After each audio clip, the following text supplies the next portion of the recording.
எனக்கு என்ன பெரிய ஒரு கேள்வி அப்படின்னா, பெண் பிள்ளைகள் குடும்பம் பண்ணுற இடத்துலேருந்து வந்துட்டாங்கன்னா, அங்கே பிரச்சனை அப்படின்னா பெற்றவங்க கிட்ட தானே சொல்ல முடியும். அப்போ பெற்றவங்க, "நீ போ 2 நாள் நல்லா சாப்பாடு போட்டுட்டு, நல்லா இஷ்டத்துக்கு என்ன பொருள்லாம் வாங்கி கொடுத்துட்டு, நீ போ அங்கே தான் வாழணும்" அப்படின்னு ஏன் நீங்கள் தள்ளுறீங்க? அப்படி பண்ணாதீங்க. வந்தாளா, உட்கார வச்சு அவள ஃப்ரீயா விடுங்க. 2 1 நாள் கழிச்சு அவகிட்ட நிதானமா கேளுங்க. தப்பு இல்ல உங்க பொண்ணே பொய் சொல்லட்டும். உங்க பொண்ணு பக்கமே தப்பு இருக்கட்டும்.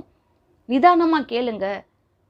அக்கம் பக்கம், குடும்பம், கௌரவம் என்ன நடிச்சிடுவாங்க, அவங்க என்ன பேசிடுவாங்க, இவங்க என்ன பேசிடுவாங்க. பேசுறவங்க பேசிட்டு போட்டுமேங்க.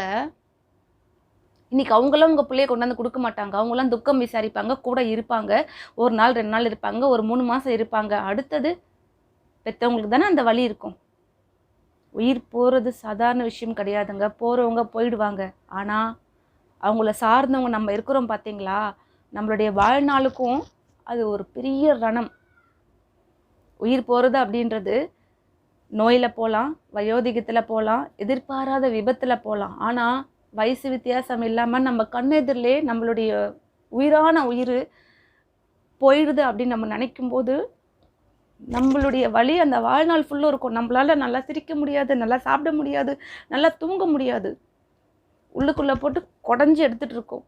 இந்த பிள்ளை லவ் மேரேஜ் கூட கிடையாது. Arranged marriage. அவங்க வீட்லயே வந்து பார்த்து கல்யாண தரகர் மூலியமா வந்த அலைன்ஸ் தான் இது அப்படின்றாங்க.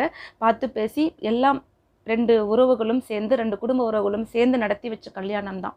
லவ் மேரேஜா இருந்தா கூட ஓரளவுக்கு அந்த பெத்தவங்களுக்கு எங்கேயோ ஒரு காலப்போக்குல ஒரு ஒரு மனசுக்கு ஒரு சின்ன ஒரு ஓரத்துல அவளா பார்த்த வாழ்க்கை தானே அப்படின்னு ஒரு சின்ன ஒரு எண்ணம் தோணும். அந்த எண்ணத்துக்கு கூட இங்க வழி கிடையாது. ஏன்னா, இவங்களா பார்த்து தான் கட்டி குடுத்துருக்குறாங்க. அந்த இறந்த பெண்ணுடைய தாய் அவங்களுடைய சடலம் வரும்போது அடிச்சு அழுகுறாங்க. "என் தங்கமே எனக்கு தண்டனை குடுத்துட்டு போயிட்டியா? எனக்கு தண்டனை ஏன் குடுத்த?" அப்படின்னு அந்த அம்மா அழுகுறாங்க. அந்த அப்பாவுக்கு பேட்டிலலாம் பேசுறாரு. அவருக்கு அழுக கூட வரல. அவருடைய எமோஷனல புலம்புறாரு. அந்த அம்மா அவ்ளோ அழுகுறாங்க. கஷ்டமா இருக்குதுங்க.